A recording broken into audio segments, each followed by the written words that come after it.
हरे श्री गुरुपवनपुरपते पाहि मां पाहि दशकं 96 ஏழாவது ஸ்லோகம்.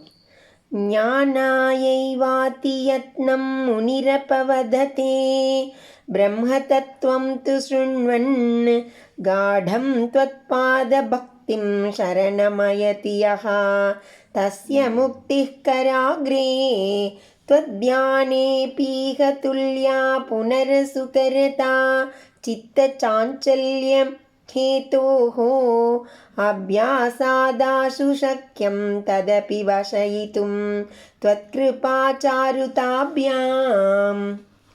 ज्ञानाय एव अतियत्नं मुनिः अपवदने ब्रह्म तत्त्वं तु शृण्वन् गाढं त्वत् पादभक्तिं शरणम् आयाति यः तस्य मुक्तिः कर अग्रे त्वत् ध्याने अपि इह तुल्या पुनः असुकरता चित्तः चाञ्चल्य हेतोः अभ्यासात् आशु शक्यं तत् अपि वशयितुं त्वत् कृपा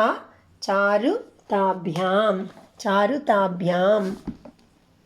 ஞானாய ஏவ ஞானத்திற்காக மட்டுமே அதியத்னம் பெருமுயற்சி செய்தலை முனிகி வியாசமுனிவர் அபவதத்தே கண்டிக்கிறார்.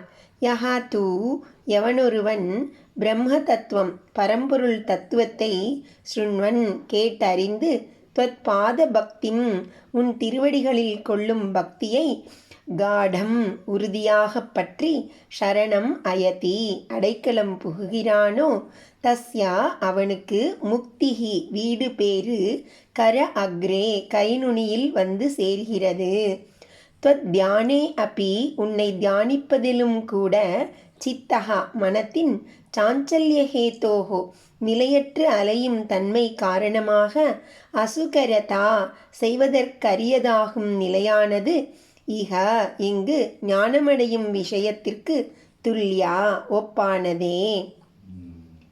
தத்தப்பி அந்த மனம் கூட புனக மீண்டும் மீண்டும் அபியாசாத் பயில்வதாலும் त्वत् கிருபா உனது கருணை சாருதாபியாம் பேரழகு ஆகிய இரண்டாலும் ஆஷு விரைவில் வஷயித்தும் வயப்படுத்துவதற்கு சக்கியம் இயன்றதாகிறது.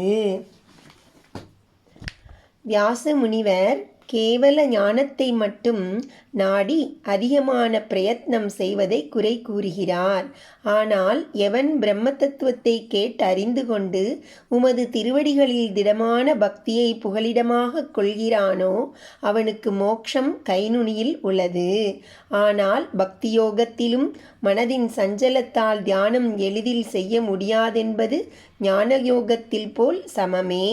என்றாலும் அபியாசத்தாலும் உமது கிருபையாலும் அழகாலும் விரைவில் மனதை அடக்க இயலும்.